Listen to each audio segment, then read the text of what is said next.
Alright, Arsenal of the Holy Light, Part 6. This is going to be the final part. I really wasn't going to make another one, but I kind of looked at the last 5, and each one talked about some different things that were added, but I didn't have a video that covered everything, so that's what this video is going to be. Going to cover everything that is included in the mod. So we're standing out in front of the temple. This is where you're going to go to get the spell tomes. There's some unenchanted staves. There's some heartstones. There's some sunfire arrows and bolts. There's a couple of books in there. One of them's a skill book.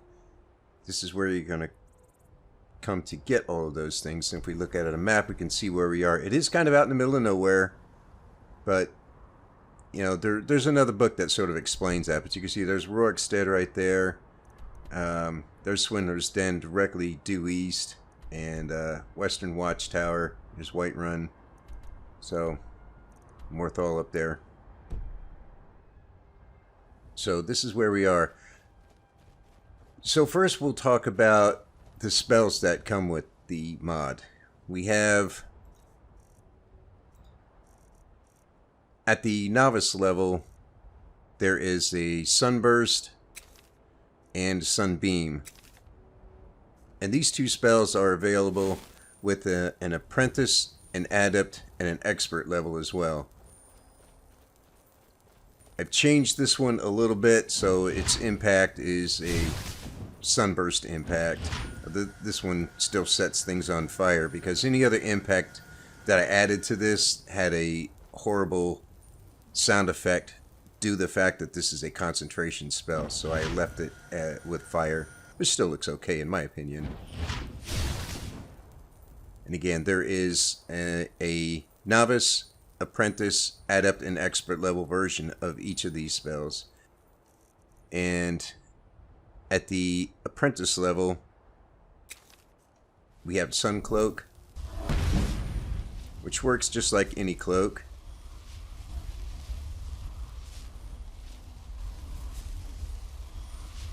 There's also an adept and expert level version of this spell. These spells only work on the undead.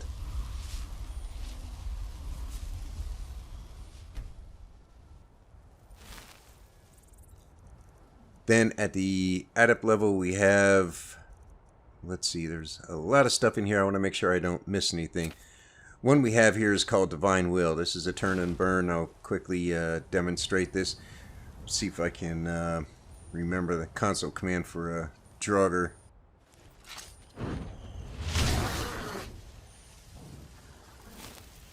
Okay, this is a turns undead up to level 13, and they will take sun damage for 30 seconds. You can see his health bars continuing to drop. So it's good for crowd control. It weakens enemies, and you can still chase them around with something else.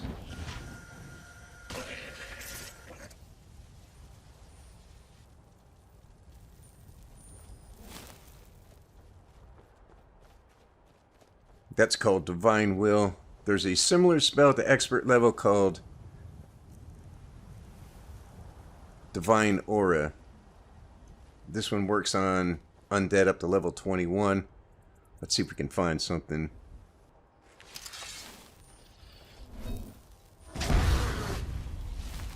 Now you can see why it's okay. I gotta fix my E and B to get rid of that flash. I just reinstalled an E and B. But you can see this will turn undead, and again it has a damage over time component, and it cloaks them in holy light, so it's got a different visual effect. But again, you can just chase them down with another spell.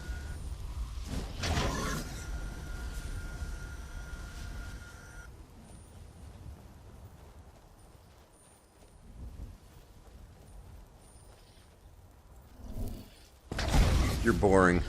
Go away.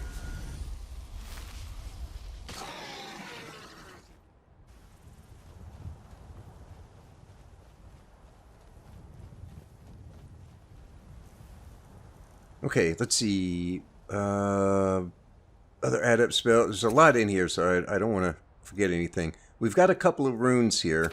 Well, let me get to those in a minute. We've got Solar Blast right here. This is just like the Adept Sunburst, but it has an area effect, 15 feet, so it's kind of like Fireball. Same damage as Adept Sunburst, but it has an area effect component. I figure there should be one area effect spell in there. So we do have a couple of runes here. We've got the Adept level. This is called a Holy Rune. And this one,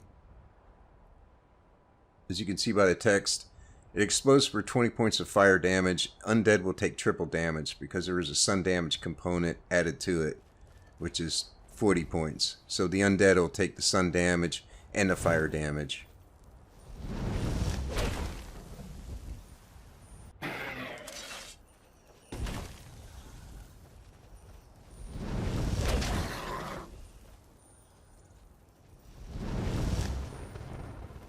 Now this, if you're on Adept difficulty or something, they'll be taking a little more damage than this, but this is my current in-game character. It's not a COC character.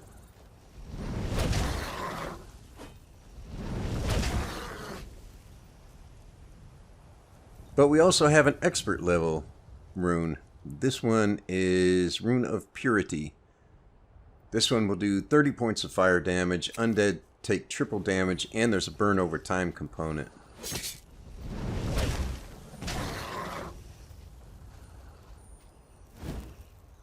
As you can see, he's going to continue to take damage, and he's done.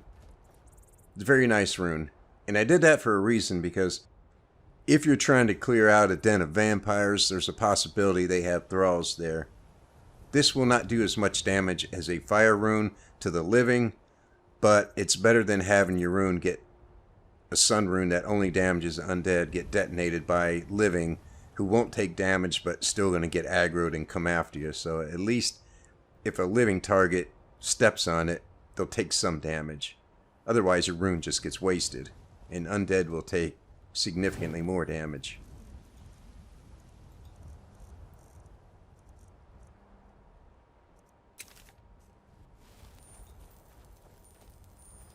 And then we have Meridia's Grip. This one will stagger lock any undead.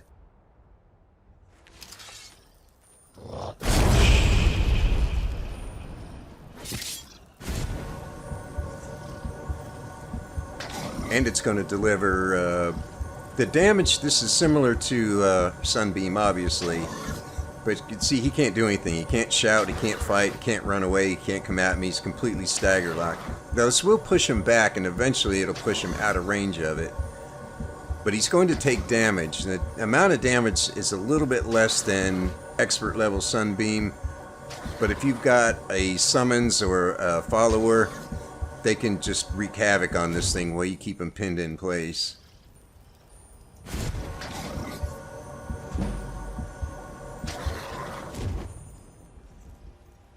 Speaking of summons, we've got several available here with the Arsenal of the Holy Light mod. We have 3 warrior types and 3 mage types. So at the apprentice level mage is a luminary.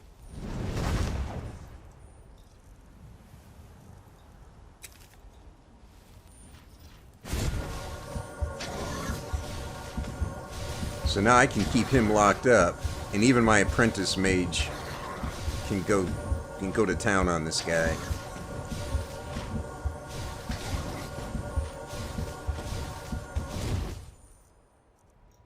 Or if I want, if I need a tank, something to go in there and tie up the undead and keep him busy, I have at the, let's see, where are you? At the apprentice level, we have the Guardian of Soul.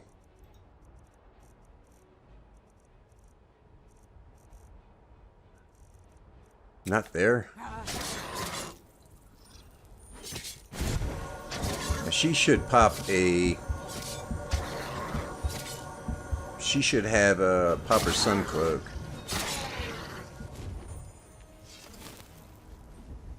Don't know why you didn't use it. This is the warrior. They're not much good against the living. They do have a weapon. They will use it, but it's a silver sword. And the only spells, these had spells, they had Sunbeam and Sunburst at one time, but I took that away because they were spending too much time running around casting spells and not going in and actually tanking, which is what I wanted this one to do. And but she does have Sun Cloak, healing spell, and the healing hands, I think. Although they never use the heal other spell, but I have seen them heal themselves, and they'll use the Sun Cloak. At the adept level, the warrior is the Cleric of Stendar. Again, he's a sword and shield, silver sword, and again he's got the adept Sun Cloak, heal other. He's got I think he has closed wounds, and he's got appropriate perks for heavy armor, one-handed block. He does have a shield. And then at the expert level, we have the Holy Crusader. He's in steel plate armor, of course. He also has a shield. And the same spell. He's got an expert level Sun Cloak. And grand healing, I think. And appropriate perks, and a silver sword again. So they're all sword and shield warriors. Their job is to go tie up the enemy, keep them busy, soak up damage, just like, you know, a lot of followers, your house calls. This one's a level 36. The one we just saw, the adept level, is 19, and the apprentice level is a level 8. And the 3 mages that we have, we saw the luminary.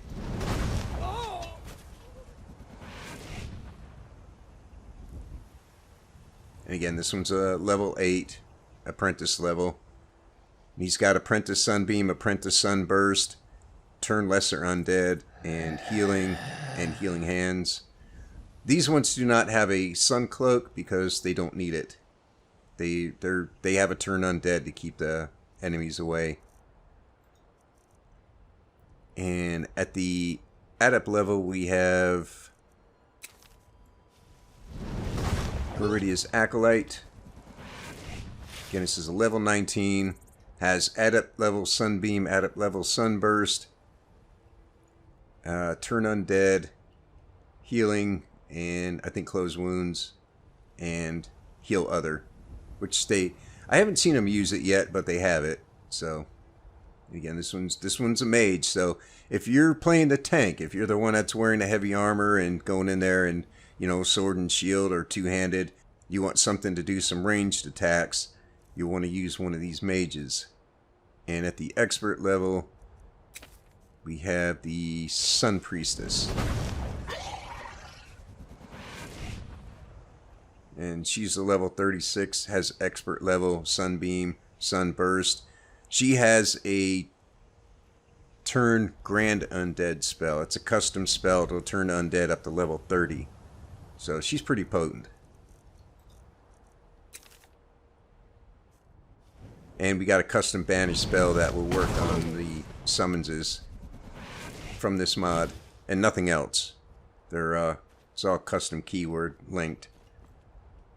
So if you are playing stealthy, you pop one of those, they help you out, banish them, go back to being stealthy. And I think that's all of the spells. Have I missed anything? We've seen the Sunbeam, the Sunburst, the runes, Divine Will, Divine Aura, Solar Blast, Meridia's Grip. There's Turn Grand Undead. That works on undead up to level 30.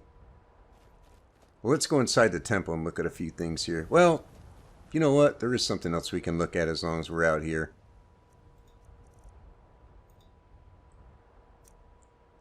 Let's see, do I have something besides Froki's bow? No, I don't. Okay, that's alright. We'll use it. The mod allows you to craft Sunfire arrows. And Sunfire arrows would do 20 points of damage to the undead. Now, before you even ask, because I know people are always going to ask, because they asked about this with my silver weapons mod, why not have silver arrows? Why not have silver bolts? Two reasons. Number one, you cannot attach a silver weapon script to arrows and bolts. And I could just call these arrows. These are enchanted arrows, but you don't make them at the enchanter. You make them at the forge. You can't actually enchant arrows in the game like you can a sword or a bow or anything else. You have to make them at the forge. So the enchantment is fixed. It is what it is. It won't change like you could do at a regular enchanter. So I could just call these silver arrows and say they do 20 points additional damage to the undead, but these do have a audible and visual effect, which I kind of like. So I thought, you know what, I want to keep that. I like that, so we'll just call them sun arrows. And they'll do 20 points additional damage to the undead. And I chose that number because it's the same damage it would be if they were silver arrows. But also, if you look at the arrow itself, does 7 points. As you can see, burns undead targets for 20 points of sun damage. So these arrows in total do 27 points of damage. Because I know some people might say, well, the damage is only 7 points. You'll be better off using Daedric arrows or Dragonbone arrows. Not so. Not against the undead. Because the Dragonbone arrow is 25 points. Against the undead, this one's 27 points. It's still the better option. And there's also, this is a late edition. I decided to include Sunfire bolts. And these can be crafted. You need 1 vampire dust, 1 bone meal, a silver ingot, firewood. And that'll get you 20 arrows. It was, or 20 bolts. It was at 12, but I upped it to 20. But this works the same way.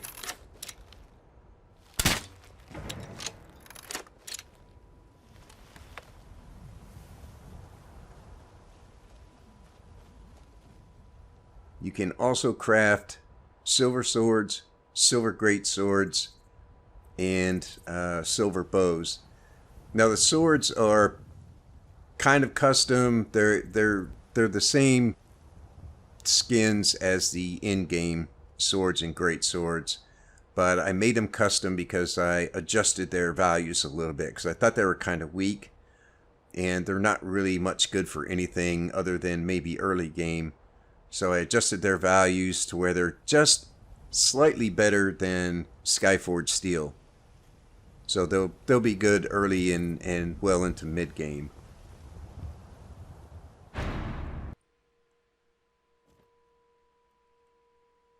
So when you first come into the temple, you're going to find all your spell tomes lined up along here. They're across here. And they're along here. These are all the spell tomes. And Invocation of Stendarr. I didn't show that one yet. We'll have to go back outside and do that. Over here we've got 2 books, one here and this one right here. This kind of explains why the temple is here in this location and why this temple has a statue to a Daedra and a shrine to an Aedra, which you would probably never ever see in normal Elder Scrolls lore, but that explains why. It's a little bit of a read, but it's a good story. And this book right here, the silver swords and the silver bows require the steelsmithing perk, which doesn't make much sense, but you read the book here, it's a comical story, and it's a skill book, and it explains why the steelsmithing perk is required. The mod will start you out with 24 Sunfire arrows, and there's 24 Sunfire bolts there and 24 there. If you like to use crossbows, inside here is a dagger with a custom sun damage enchantment. You'll want to take that and disenchant it. There's an enchanter right over there. Is a sun damage enchantment. Only affects the living. Only affects the undead. Won't affect the living, but it does. It's slightly better than base fire damage. so it's a better enchantment to use than fire. The mod also starts you out with 2 unenchanted restoration staves and 2 unenchanted conjuration staves and 4 heartstones. Now there's a custom, it also starts you out with the novice sunbeam and novice sunburst staves. Now you can craft a custom staff for most of the spells that are in here. Not all of them, but most of them. Like the runes, you cannot make one for the runes. There's a reason for that. I actually did make them and they worked. They worked fine, actually. But I decided to remove them. I'm not going to say why. But, well, yeah, I guess I could. The reason that it's not in there and the reason why it's not in the base game, like you cannot get a staff of fire rune, is because these things have incredibly long range. And if you know, in the destruction tree, you have a perk called Rune Master, which would be completely unnecessary if you had a staff with a rune staff, because you could cast it probably 3 times further than you could a rune, even with Rune Master. So that's why they're not included. And also things like the Sun Cloak, I don't think you can put enchantment on a staff that's a cast on self. Maybe you can, I don't know. I didn't see that anywhere. It didn't look like it was going to work. But most of the spells you can put on a staff. The novice level staves, there's only 2 that you can make in the game. The mod already starts out with these 2. So you'll be looking at apprentice level. And apprentice level staves require 2 heartstones. Adepts require 3 heartstones. And experts 4. And a master level requires 5 heartstones. So the mod is going to start you out with 4, which means you'll be able to craft 2 apprentice level staves. Now whether you want to do 2 restoration or 2 conjuration or 1 of each, that's entirely up to you. I don't care. In order to craft the staff, you'll need to know the spell, which is easy because all the spell tomes are here. You'll also need the unenchanted staves and unenchanted staff, and you can see it already starts out with a few, and you'll need some heartstones. Now there is one other rule regarding the custom staves from this mod. They can only be crafted here at this staff enchanter. That's the only place you can make them. And there's a reason for that, and I'm not going to say what it is, but there is a very, very good reason for it. So, but again, I don't want to say what it is because it'll be abused. What else was it? Oh, you also need to have a certain skill level depending on the staff that you're going to craft. So if you're going to craft a apprentice level sunburst staff, you're going to need at least a 25 in restoration. If you want to craft a staff of, let's say, summon Cleric of Stendarr. The Cleric of Stendarr is an adept level spell. So if you want to make that staff, you're going to need at least a 50 in conjuration. And the reason I included that, I know that kind of defeats the purpose to an extent of even having a staff, but you know, if you go to Farengar or to the college and your destruction skill is 25 and you say, oh, I'm going to go and buy Fireball or Chain Lightning, it's not going to be in our inventory because your skill level's too low. This is kind of the same thing. But in this case, you already start with the spells. So to prevent, you know, getting your hands on overpowered stuff too early, there is that requirement. And again, they can only be crafted here. What else do we have here? Talked about Sunfire Boats. All the spells are here. Downstairs, this is a little area the player can use on occasion. You could make this sort of a temporary player home if you wanted, but before anybody complains about this thing being It's not spruced up enough, and it's kind of boring. There's not enough decorations. This is not a player home. Okay, the temple was here as a place to house spell tomes, staves, things of that nature. It is not a player home. This is here as just a matter of convenience. There's a trapdoor that goes outside, so you can come directly in here.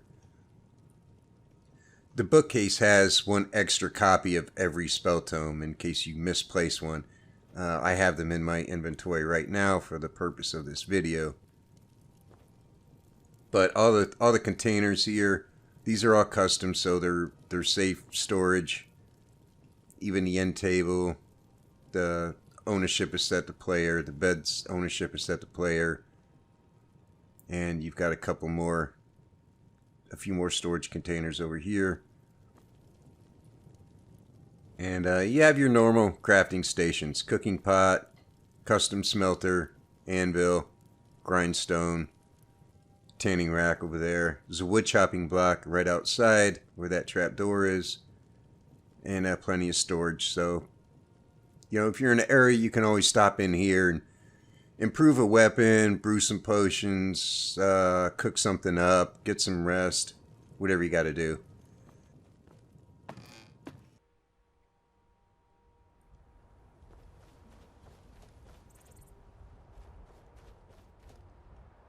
There's the wood chopping block.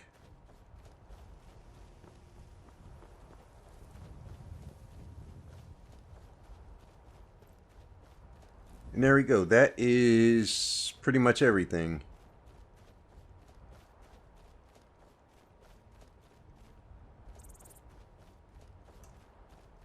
So I think we covered everything. We talked about the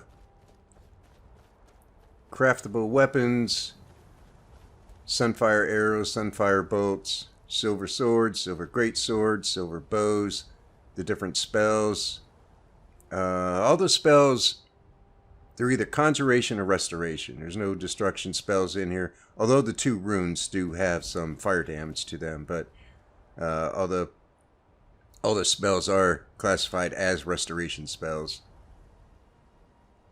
So whether you're playing the mage type and you need a summons or something to help out to go in there and do some tanking, absorb some damage, or you're the one that's going to go do the tanking and you want something doing damage from a distance, you've got a summons that'll help you at apprentice, adept, and expert level. They're pretty solid. They do a pretty respectable job. And you've got quite a few sun damage spells. And I think the runes are going to be pretty helpful. So that is about everything. I don't know if there's anything I've forgotten. So if you do get the mod, don't forget to read the books, or at least the one on the right. That's a skill book. You'll want to read that one. They're both a pretty good read, but the one on the left is a bit long. The one on the right is it's much shorter, and it's entertaining. It's a kind of a comedic story that explains why the silver weapons that are the craftable silver weapons require steelsmithing perk. So anyway, I think that's going to do it for now. That's it. Thanks for watching. Take it easy. I'll see you next time.